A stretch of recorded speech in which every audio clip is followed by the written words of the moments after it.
ಗಂಗೆ ಮಿಂದರೆ ಮಲವು ಹಿಂಗಿತು. ದೇವರು ಒಲಿತಾನ? ಇಲ್ಲ.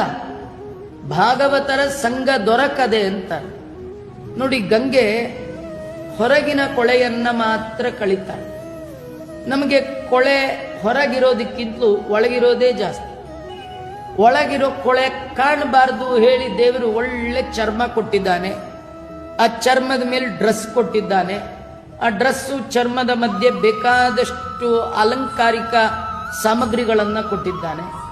ಈ ಎಲ್ಲ ಅಲಂಕಾರ ಸಾಮಗ್ರಿಗಳು, ಈ ಚರ್ಮ, ಈ ಡ್ರೆಸ್ಸಿಂದ ಒಳಗಿರೋ ಕೊಳಕ ಮೇಲೆ ನಾವು ಮುಚ್ಚಿಟ್ಬಿಟ್ಟಿದ್ದೀವಿ, ಕಾಣ್ತಾ ಇಲ್ಲ.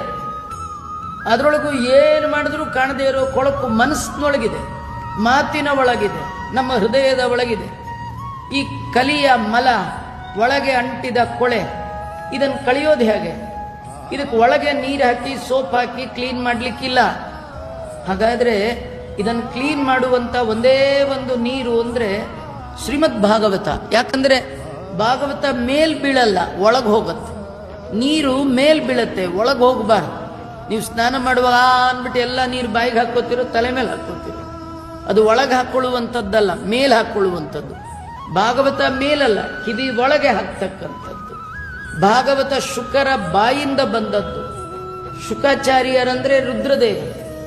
ಅವರ ಹತ್ರ 2 ಗಂಗೆ, ಒಂದು ಹೊರಗಿಂದ ಬಂದ ಗಂಗೆ, ಇನ್ನೊಂದು ಭಾಗವತ ಗಂಗೆ.